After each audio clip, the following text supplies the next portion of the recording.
반갑습니다. 지난 영상을 통해서는 설명문 유형의 문제를 같이 풀어보며 진도를 마무리 지었습니다.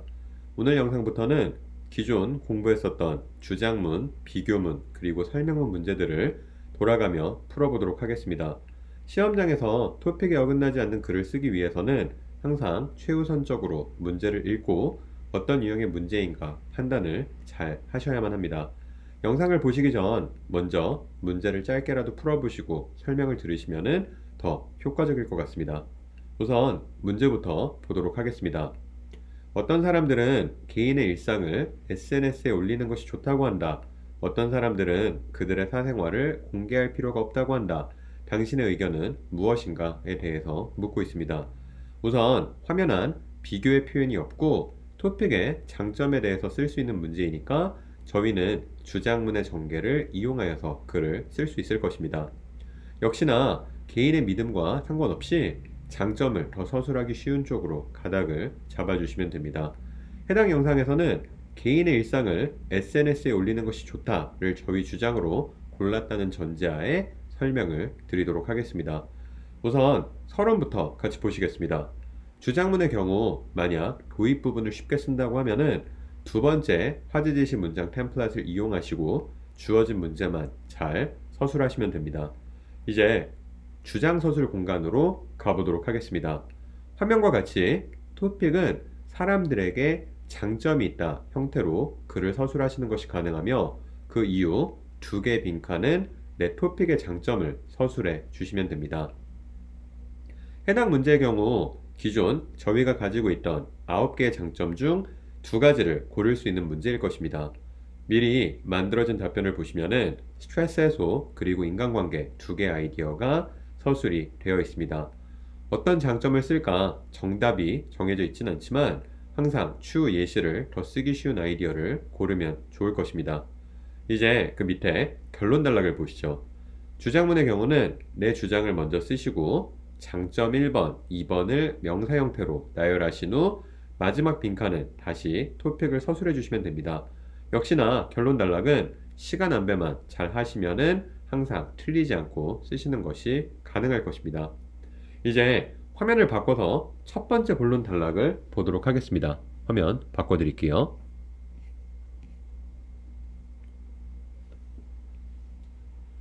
화면처럼 주장문의 경우 단락 첫 번째 빈칸에 명확한 토픽 센텐스를 쓰신 후 예시를 통해 이를 뒷받침하시고 마지막 요약 문장은 표현 변화만 신경 써서 토픽 센텐스를 다시 서술해 주시면 됐습니다. 화면처럼 동그라미 빈 공간을 이제 저희가 치우시는데 빨간색 동그라미 빈 공간은 이미 서론에서 만드셨던 아이디어를 다시 쓰실 수 있는 공간이었고 파란색 공간만 저희 아이디어가 들어갔으면 됐습니다. 이제 미리 만들어진 에세이를 같이 보시도록 하겠습니다. 화면 바꿔드릴게요.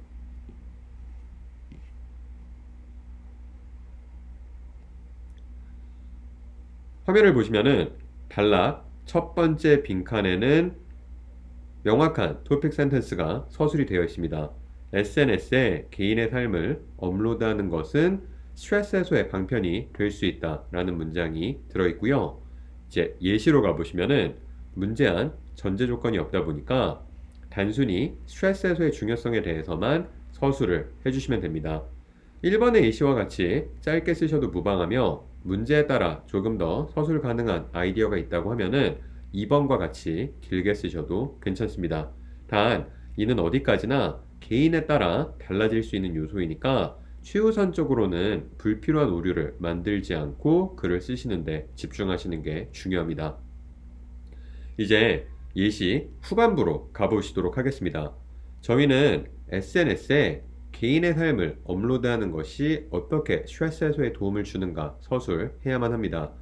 이전 영상 내용을 잘 기억해 보시면은 1번의 문장은 좋은 예시가 될 수 없을 것입니다.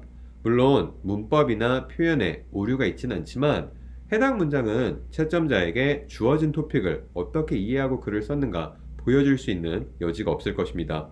그래서 저희는 2번의 예시처럼 암기된 문장과 개인의 아이디어를 합쳐서 글을 쓰실 수도 있고 3번의 예시처럼 단도직입적으로 개인의 아이디어를 통해 글을 완성하셨어도 됩니다.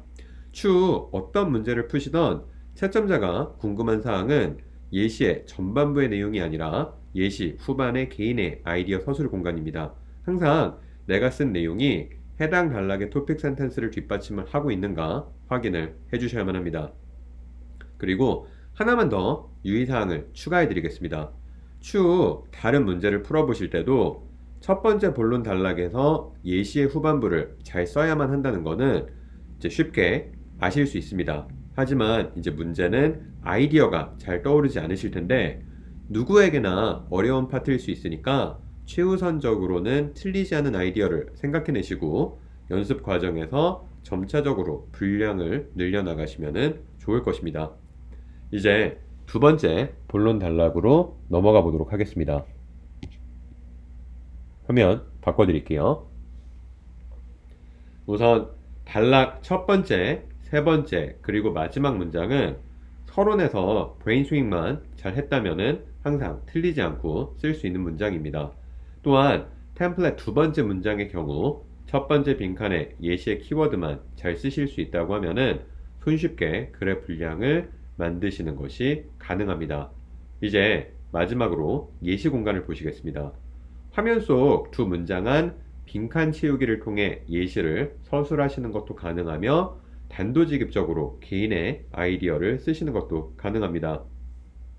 두 옵션 중에서 스스로에게 더 적합한 형태를 취하시면 좋을 텐데 미리 만들어진 답변 화면을 보시면서 추가 설명을 드리도록 하겠습니다. 화면 바꿔드릴게요.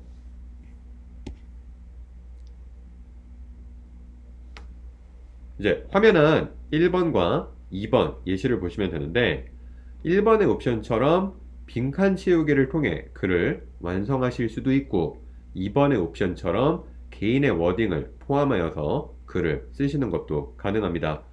어떤 선택을 할 것인가는 주어진 문제에 얼마나 개인의 아이디어가 있는가 혹은 개인이 필요로 하는 점수에 따라 다를 수도 있고 혹은 영어에 대한 친숙도에 따라서 다른 선택을 하실 수도 있을 것입니다. 단 항상 유의하실 사항은 첫 번째 본론 단락과 마찬가지로 예시의 내용이 해당 단락의 토픽 센텐스를 잘 뒷받침하고 있는가 확인해 주셔야만 합니다. 오늘 강의 진도를 정리해 보겠습니다. 주장문의 경우는 이전 영상의 설명문과는 달리 어느 정도 암기에 의존하여서 시험을 준비하는 것이 가능할 것입니다. 물론 문제에 따라서는 미리 준비한 9개 브레인스밍 가능한 아이디어를 사용할 수 없는 경우도 있겠지만 항상 글의 전개 순서를 일정하게 유지하고 틀리지 않는 답변을 쓴다면 생각보다 손쉽게 원하는 점수를 얻으실 수 있을 것입니다. 다음 영상에서는 비교문 유형의 문제를 풀면서 시험을 준비를 해보도록 하겠습니다. 오늘도 긴 시간 동안 영상 시청해 주셔서 감사합니다.